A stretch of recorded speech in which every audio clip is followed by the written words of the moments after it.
This podcast is brought to you by the Association for Coaching, the world's leading international professional body which is advancing coaching in business and society worldwide. I'm your host, Rob Lawrence, and in this new series we are celebrating 20 years of the Association for Coaching by reflecting upon the journey so far.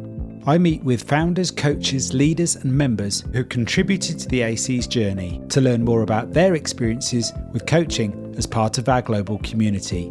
Together we explore the impact that coaching has had on the world so far, what we need to be thinking about for the future to create more positive change whilst tackling some of the world's biggest challenges.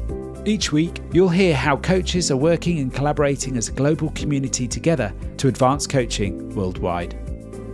Hello and welcome to another episode celebrating 20 years of the Association for Coaching. In today's conversation, I'm joined by two members from the AC's global community to learn more about what it means to be part of an emerging and truly global coaching community. So with me today, I have the AC Regional Chair of France, Anita Sauvage, and the AC Regional Chair of Turkey, Umut Ahmet Tarakci. Welcome. Lovely to be here, Rob. Hello, thank you. Nice to be here. Great to have you with us today. So before we get into the conversation today, I'd love to learn a little bit more about yourselves as coaches and how you came about coaching and how you got into coaching. So maybe, Anita, I could start with you. Okay, well, I started coaching 15 years ago or something like that. I was at the time working as an organizational change consultant for NHS. And I was very aware that people needed support and I didn't know how. And I just thought, why not becoming a coach? Let's see if it's for me, first of all. But also what it could bring to the organization. And I was hooked. So I did training with Stephen Palmer in cognitive behavioral coaching. And years later, I decided to continue my study and did an MSc in coaching. At the time, I was dealing with cancer. And I just needed to put my mind in something else. And I also thought that it would be really useful for me and for people around me. And that's where I started to be interested a bit more to discover Association for Coaching. And I became a member. So that was, 12, 14 years ago. And I'm still coaching. That's really something that is close to my heart. It's my just cause. And I coach people particularly in terms of emotional intelligence and mental fitness. And one thing that is close to my heart is not only working with corporate organizations, but also with women who, after cancer treatment, want to take back control of their life and see their future in a very positive light. That's lovely. Thanks for sharing that with us, Anita. It sounds like you do some very important work there, of course. It always fascinates me how coaching shows up in the world and where it shows up. So that was lovely to hear that. And just out of curiosity, whereabouts in the world are you based specifically? I'm based in Bordeaux, in the south of France, surrounded by vineyards. Lovely. I'm just picturing that right now. So that's a lovely image. Thanks, Anita. And Umut, lovely to have you with us today. Perhaps a little bit about your background too, in terms of how did you discover coaching and what's your coaching journey been like so far? I was a Navy officer 13 years ago. And looking for what to improve myself. And then I counter with the coaching. And later on, I decided to be coach. But of course, as a Navy officer, it is impossible. So, Rob, I retired and become a coach, professional coach. And I am doing it until then. Starting with the life coach. At that time, it is much popular, life coaching. So later on, I decided to take some programs and I did my doctoral thesis in business on coaching. So it is about how coaching affects the efficiency of in a call center. It is something like that. So after that thesis, I wrote 2 books related with the thesis also. Professional coaching, the name of the book, and second one is the coaching tools for managers. So I try to be in the scientific part of coaching to understand the coaching limitations and how it will affect to the corporate side. So I'm working on that mostly. I'm doing executive coaching and C-level coaching in the firms and also team coaching. Also, I created a program approved by AC also. So we have some coaches here in Turkey graduated from my program. I can say that it is more than 3,000 coaches already finished the program. So that is the way I came. And about 10 years ago, I met with AC. So, but AC wasn't established yet here in Turkey. So I am the one who tried to bring AC as a chapter here in Turkey. So later on, we did it together with Catherine and Alex and here in AC in Turkey. That's fantastic. Here you are both spreading the community further afield and across the globe. And it's really interesting just to hear your journey there, Umut, in terms of how you discovered coaching and the kind of coaching that you're doing now, and the fact that you played a somewhat significant part in AC having a presence there in Turkey, which is fascinating to hear. I'd like to sort of get more of a sense about your own region. And maybe if I can stick with you for now, Umut, and then I'll come to you, Anita, in terms of how has coaching evolved in those 10 years that you were talking about there, Umut? How has coaching evolved in your eyes in terms of where it was then and where it is today? What's that journey been like for you, and what changes have you seen? Yeah, there are lots of changes happened here in Turkey.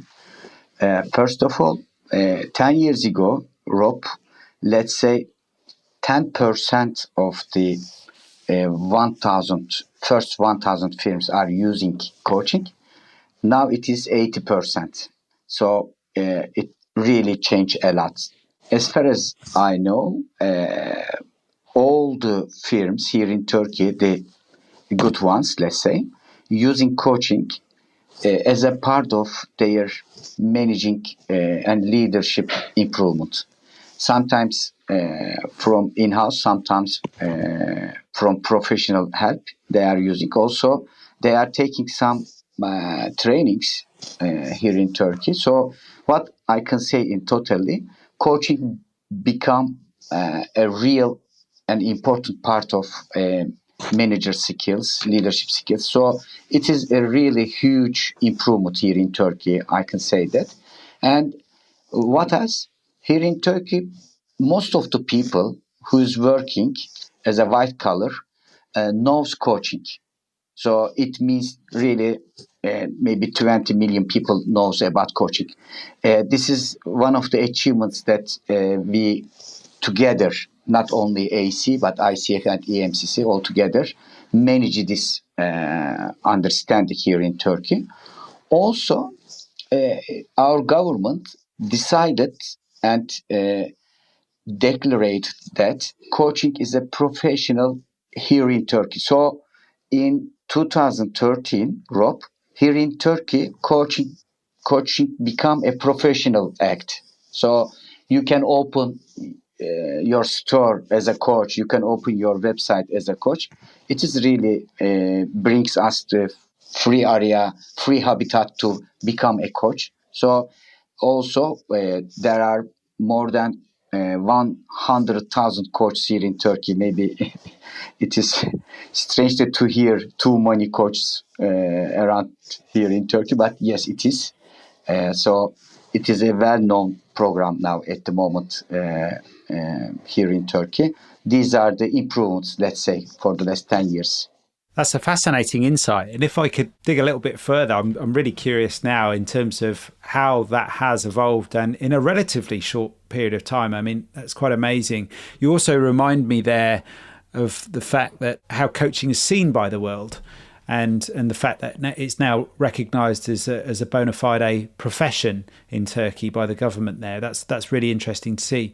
But if I could dig a little bit deeper, I'm curious to know that in your experience, you mentioned there that you do executive and C-level and team coaching, which is something that I've certainly picked up on in this series, is something that's becoming more and more talked about and certainly more popular in the coaching space. But I'm curious, the types of coaching and what coaching is used for today, how has that changed since when you started coaching? Are the sort of themes and the types of people that are receiving coaching now, has that changed for you? Yes. In the beginning, it is something about life coaching, Rob. So people is asking for it, for themselves, not the firms, not the corporates. But today, it changed a lot. Let's say, used to be it is 80% life coaching, 20% corporate coaching, executive coaching. Now it is vice versa, 80% professional executive coaching. And the needs is related with, firstly, in training, Rob. For example, when you give a training in the firm, it is needed a coaching follow-up for that person, especially for leadership and management trainings. So it becomes a part of HR training modules. This helps us a lot to show the people how coaching works. Then later on, they want to ask for, especially for coaching, for specific purposes. For example, attending a new manager, creating a new team, having a problem, opening the firm to abroad. And this kind of needs, they ask for a coaching. So coaching becomes a part of solutions for some kind of problems, especially for kind of firm problems. I mean the corporate problems. So they try to have coaching sessions from us. Also, they start to learn coaching themselves, Rob, because you can't always call a coach from outside.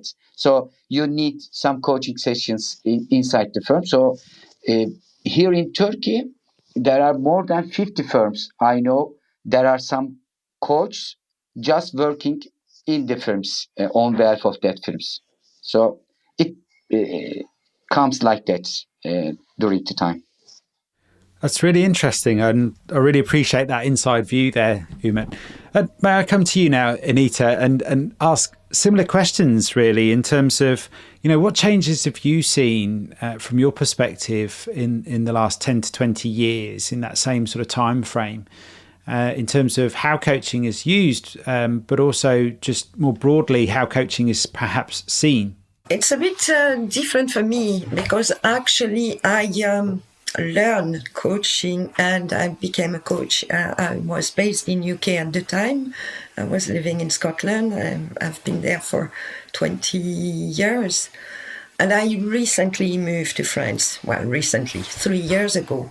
So I didn't have the background of coaching in France. But I came with my UK education, British education about coaching, and just assumed that it was the same in France. And I was very surprised to realize that the idea of coaching in France, although was evolving, there was still a lot of misunderstanding of what coaching was. And there was still also a bit of resistance. I remember a colleague of mine, thinking, you are messing up with the mind of people. You're like a psychiatrist. And I would, no, not at all. Or someone who would ask me, so if I come to you, you will give me some advice and some solutions. So no, it's not that either. So there was a lot of misunderstanding of coaching. Things have really evolved, but it was quite a challenge. But like in Turkey, although a lot later, coaching is now considered as a profession, so it's registered as a profession, and it's quite recent. And I think although accreditation and being a member of an association is not yet completely part of the culture, the posture as coaches has changed. And there is also less resistance. So people don't see now coaching in France as, oh, I have a problem, I'm weak, or I'm something I heard a lot, emotional. Yes, and things are changing. It's definitely the case. First of all, because I think it comes from the corporate world that started to consider that before recruiting a coach, or before asking for the service of a coach, they are now more and more interested in credentials. And that's something quite new in France. So I think the profession is really evolving in France, and to become a profession that had already standards, and you have other associations that signed up a chart in terms of setting up ethics, but also definition of coaching. So things are changing. It's changing also in terms of it's not reserved to the executive teams. And for a long time, that was something nice to have, but it was expensive and it was reserved to an elite-ish, careful with the word elite. Now it's something that is really available for everyone.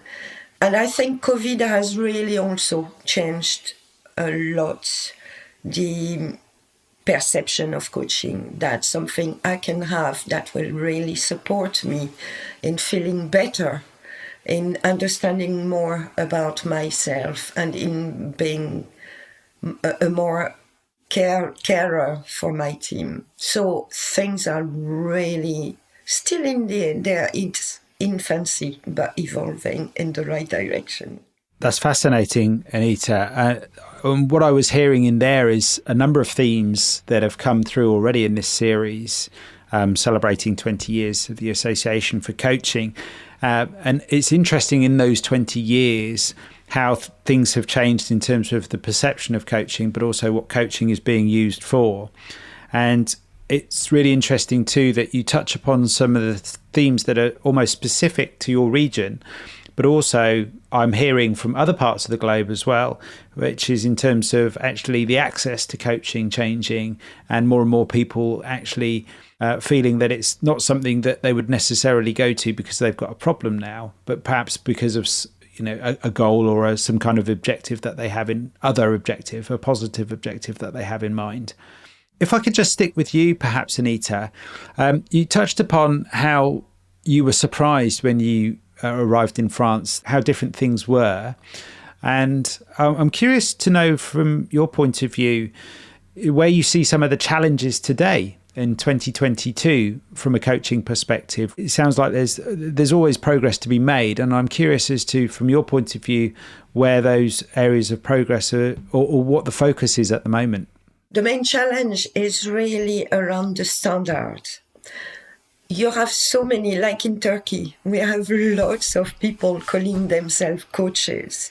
And you have, it's not to denigrate the quality of the service they give, but some people are calling themselves coaches, and they have attended 10 minutes, not 10 minutes, but 2 days session in coaching, and they call themselves coaches. Or some people are still thinking that coaching is about advising people.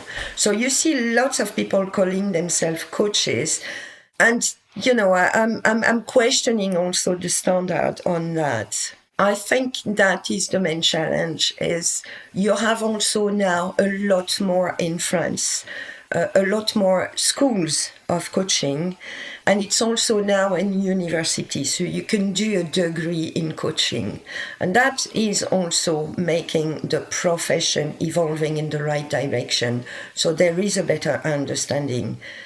But you still have a lot more coaches than you have people being member of an association that will look after standards and ethics. And I think it's really thinking, how can we as an association make coaching understand the benefits of being part of a network of coaching that can challenge also their thinking. There are also challenges around, do we need a supervisor or not? And it's a big question in France. Lots of people don't have a supervisor. So who is looking after themselves and their standards? So I think for me, that's one of the main challenges. But what is great is to see that the conversation is starting, and that people are more and more aware of the need to have this conversation. That is a big difference, and that is a really, really important step. Thank you for sharing that, Anita. And again, you're reflecting some of the challenges that we've already heard in this series, and also the importance of sort of excellence and standards, which again is something that we've talked about just recently. Just before I come to you, Umut, Anita, just one other thought I'd just ask you about there. How has the AC supported you in terms of facing some of those challenges? How has the AC supported you in terms of your own journey? Again, if I consider the years I've been a member of the association for coaching when I was in UK, the support was really great, because for me it's a network of like-minded people who really want to learn and progress in their coaching development and growth.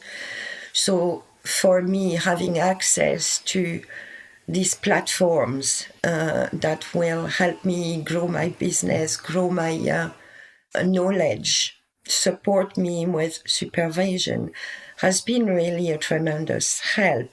But when I came to France, I was still a member of the Association for Coaching, and I didn't even consider, joining an association in France, because I must admit, even for myself, I was seeing at the time AC as a very British-based company, but also British-like minded company. So the international side of it, I failed to see it at the beginning. I assumed it was British. And it's when I started to talk with people in AC who told me about, well, why don't you write an article for Perspective on coaching in France? And more recently, why don't you take the chair of a new chapter in France? So it's very new, we just launched AC France. Yes, for me, it's AC has helped me grow, definitely, by all their offers. And for me, it's also helping people understand and grow around coaching with the inclusion of cultural differences, because there are cultural differences. So I'm based in France, and coaching in France is different from coaching in UK. And it's not to say there is a right or wrong way of doing it. Absolutely not. But I think the interest for me now, and that's the reason why I wanted to be involved and contribute, because I used AC for so long. And for me, it was important to give something back also, but also to raise the profile and to make people in France, coaches in France, understand that AC is also an international company with a global reach. And having a regional chapter is very important to take into account these cultural differences and the different posture coaches can have in France. Umut, if I can come to you and ask the same question around challenges and in terms of where coaching is at today. You gave us an interesting background as to how coaching is showing up in Turkey at the moment. But similar question to Anita. What do you feel some of the challenges are around coaching in your region? Some of the challenges are the same with what Anita has said up to now. It is about the standardization of coaching is a problem, and accreditation of coaching is a problem, because everybody can call themselves coach. So it is a problem here in Turkey also, but we are getting over it day by day. So, but the real challenge here is a language barrier, Rob, because in the world people are using mostly English for coaching, and the scientific production and the books, most of the books are in English, written in English. So people need to reach that English part. For example, also AC website is an English website, mostly generally. So the first challenge for us is the language barrier. So what we did up to now, we created a page only for Turkish people. This is the first one in the AC website. So people can follow at least some parts of the AC standardization in Turkish through the Turkish. So also we are trying to translate some blogs, some papers to Turkish, also to give our members to understand what is happening abroad. We are giving some webinars also. So when I compare with the other countries, maybe you are the one who is going to say yes or no. We are the chapter that uh, giving a lot of free coaching sessions to the students and to the managers, just to show what is coaching. So another challenge is we are trying to show coaching, real coaching, let's say, the good coaching, to the people by doing coaching free. So up to now, Rob, more than 10,000 students have coaching here in Turkey. We are working with NGOs, different kind of NGOs, working with them, giving some free coaching to the people, to the students mostly. Also, it helps our coach, our members to practice, the, let's say, new coaches practicing their coaching through these programs with NGOs. So this is also another challenge and solution for us to do.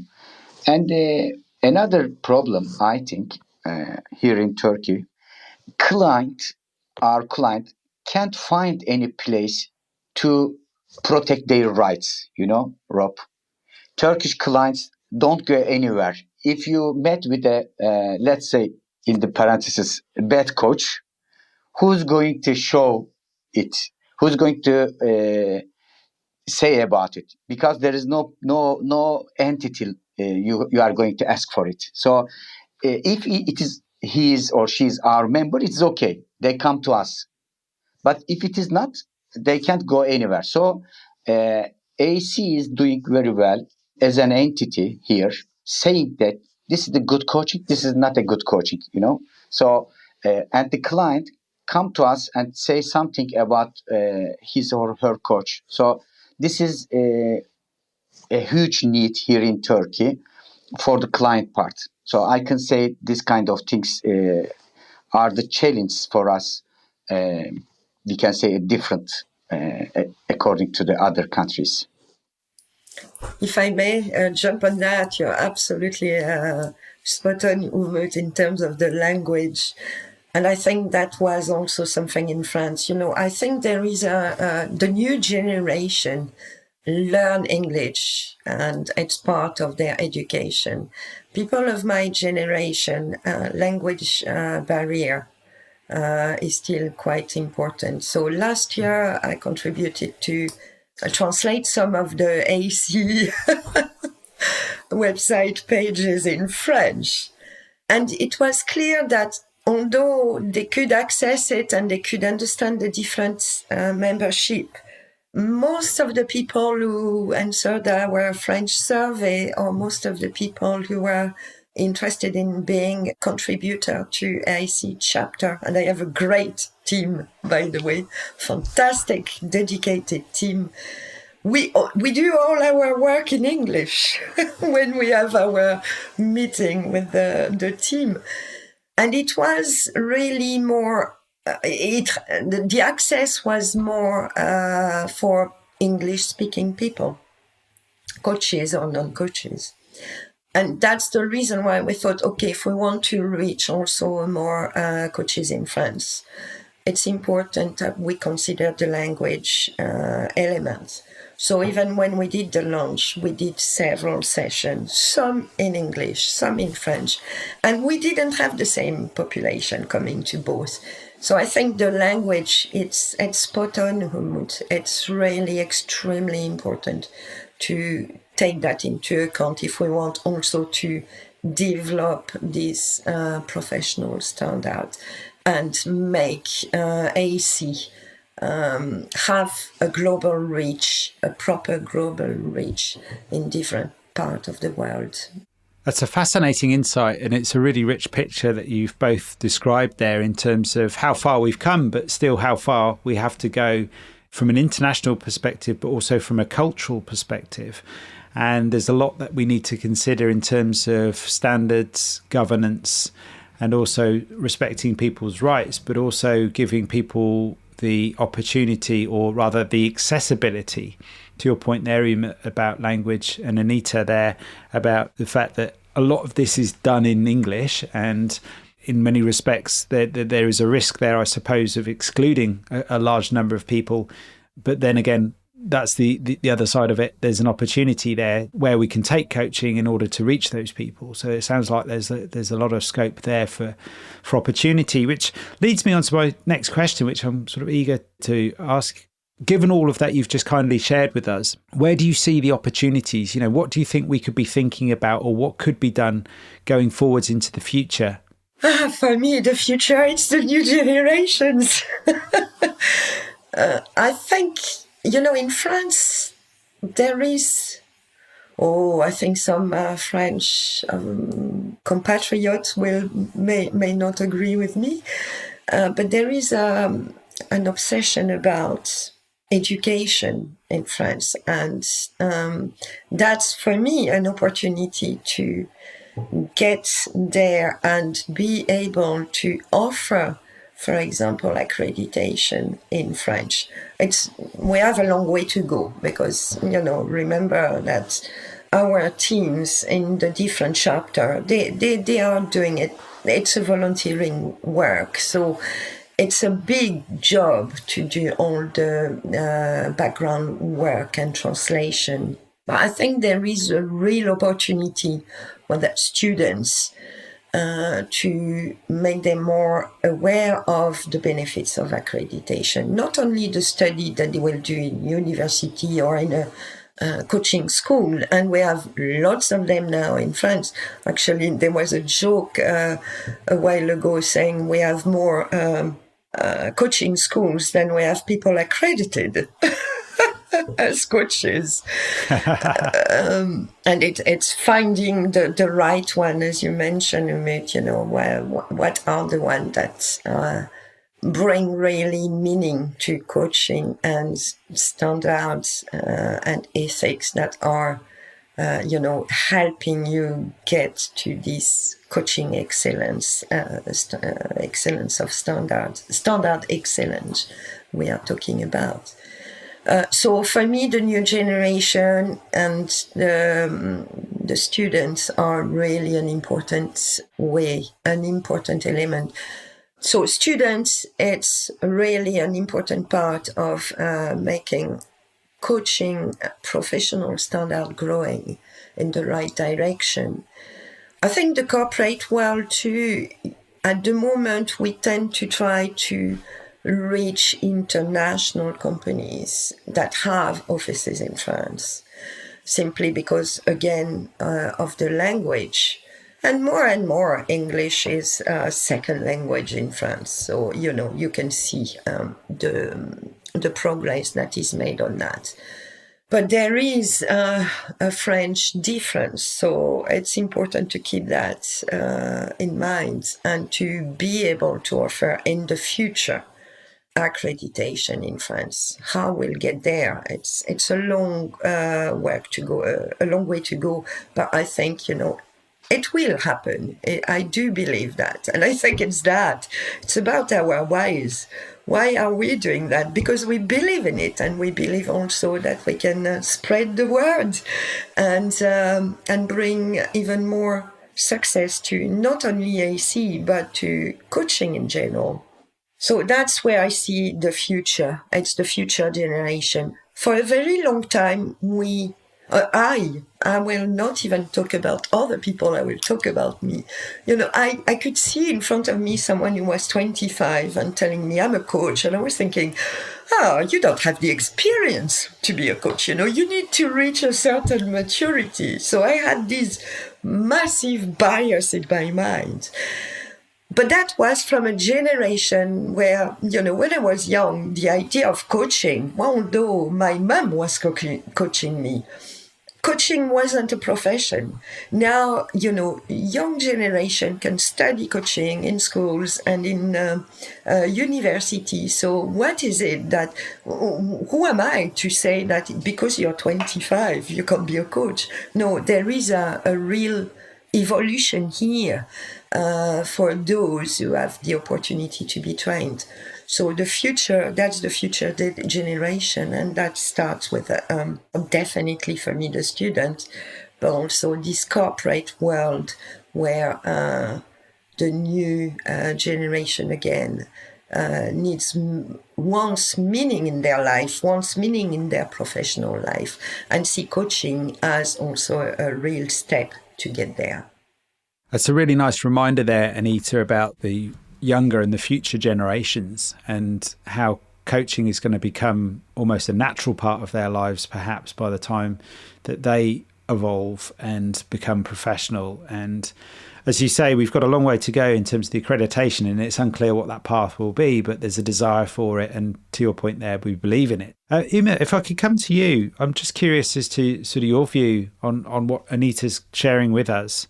Do you have similar thoughts in terms of the opportunities and the possibilities of how we move forward with coaching from where we are today? Yes, I am mostly agree with Anita. Maybe I can add something more differently. I believe that coaching and mentoring, Rob, will be a part of situational leadership. It has already been like that, but in the future, it is going to be a standard. So every manager should learn about coaching and mentoring. So it is going to improve as numbers, I believe on that. And there is a challenge for us how we can work with the robots or artificial intelligence, because I believe in near future artificial intelligent coach will be our competitors in some way. So we should use them before they use us. So uh, we should try to work together with the robot. So I think every coach need to understand what the AI, artificial intelligence, brings to coaching. Also, there are huge gap in the scientific part of coaching. So universities and schools need to improve themselves here in Turkey. They need to learn much more about coaching. If they can't learn, we couldn't match with the robots, with international entrepreneurs will handle it. So I believe after next 5 years, Turkish wasn't be a barrier for us, because artificial intelligence also bring us to speak Turkish, but then you will understand as in English. So you speak English, then I will understand as Turkish. It is going to be happen soon, I believe. So language is not going to be a barrier for Turkish coach. It is also it is also bad, because when you look at it, you can work with all kind of nationalities in the world. It is open. So AC will help you a lot in that case. There are lots of network here in AC, but it is also a challenge for the coaches here in Turkey when they compare themselves with abroad, different kind of coaching styles they should contribute with, so they should challenge with. So these are going to be challenge for us for the next 5-10 years, I believe. I think, Umut, I agree. It's important for us to take that on board. And I think, in a way, again, the 2 years of pandemic have changed also the way coaches were coaching, including me. I did a lot of virtual coaching, and it had an impact that I didn't expect before, because I was coaching in UK, I was coaching in France. I didn't even consider I could coach somewhere else. And suddenly the world opened up through the virtual facilities. So that in itself, the virtual world has opened up the world of coaching, all the worlds, but also the world of coaching. But there is an additional step, which is artificial intelligence. And yes, I don't know how I feel about it yet. I think you're right. It's important we embrace it.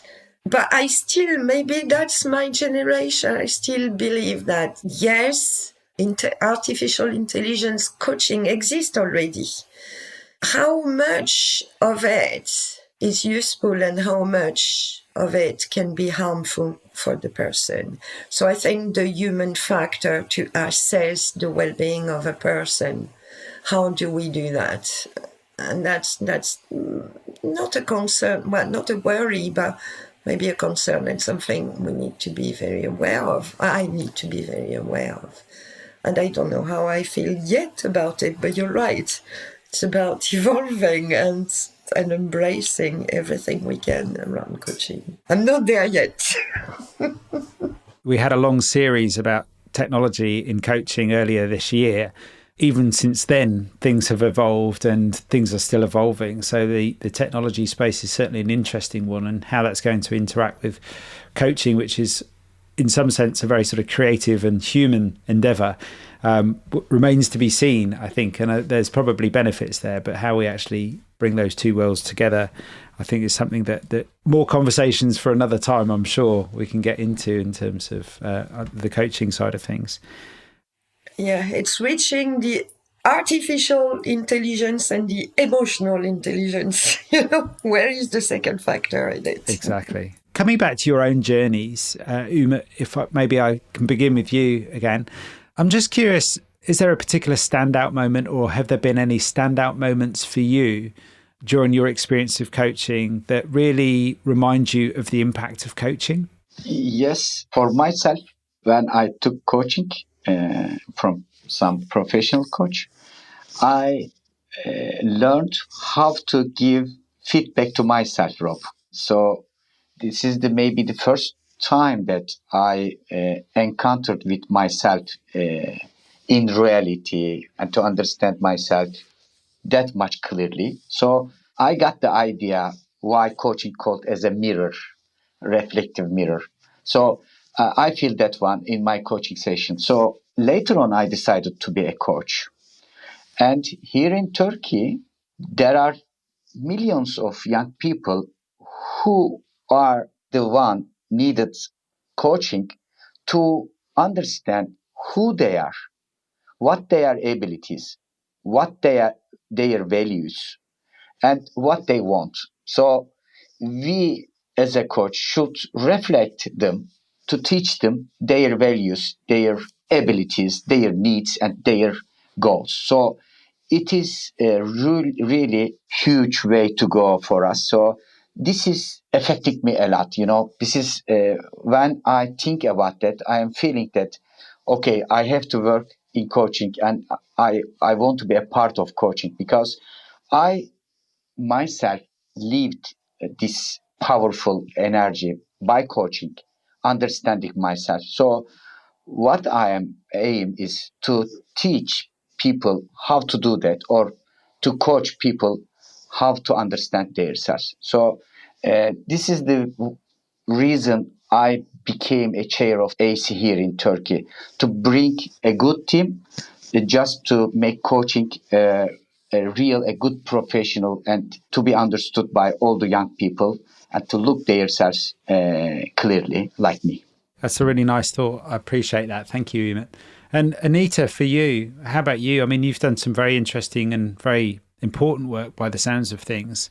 I'm a public speaker, so I do quite a lot of conferences and on emotional intelligence and mental fitness. And clearly, when I do this talk, I use coaching question quite a lot, to connect with the audience. And not long ago, I was in a conference, and this lady came to see me afterwards, and she said, "Oh, you don't recognize me." And I must admit, I didn't. And she told me, "Oh, you were my coach," and a team coaching. And she had changed physically quite a lot. And she said, "Well, you're the reason why I feel really happy in my skin despite all the changes that happened to my life." That in itself, you think, okay, what I do has meaning. And it's not to look for praises, but it's for me, think that, even for one person, I made a difference through coaching. And coaching is not about me, it's about them. And when they come to me to say that it has made a difference in the way they decide their future, it's a massive achievement for them. And that makes me really happy. But the other thing for me that coaching has brought to me is the ability to self-care. Because I do believe that before caring for other people, you need to care for yourself. That oxygen mask a lot of people talk about, put your oxygen mask first. And I think particularly in the talk, less than maybe in coaching, but in the talk, preach by example, If you spread the word on something, it's very important that you have experienced it yourself. So I think if I want to be present with people, I need also to self-care. And that's self-care means also that the care, it can be focused on the people we coach. Well, at least it's how I see it. It makes clear sense to me. That's a really important reminder there. Thank you, Anita. And actually, one of the themes that I was sort of picking up in both of your reflections there is what you were saying there about sort of self-care, but that ability to understand yourself, as you were saying there, Umut, and be able to give feedback to yourself, actually giving to self, and that being an important part of coaching before being able to give to others. So that's a really nice reflection there. So just before we wrap up, I was just wondering if either of you have got any sort of final thoughts, anything you would like to share with our listener today, who may be somebody that's been coaching for 10 or 20 years, but it may also be somebody, this might be the first introduction to coaching they've ever had. Coaching might be a very new world to them. What do we need to be thinking about? What sort of final thoughts would you like to share? Umut, if I could start with you. Yes, before that, Rob, I would like to emphasize that here in Turkey, AC brings new things, such as executive coaching accreditation, such as coaching supervision.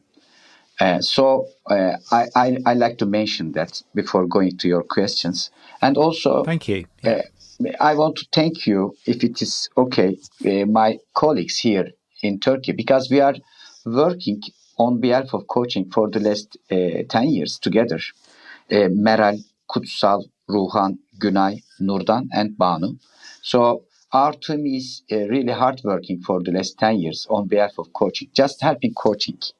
So when I come to your question, if someone is listening here, us up to now, let's say, please hear that if someone want to live his life, he should be very clear, and he should be very understandful about himself, herself.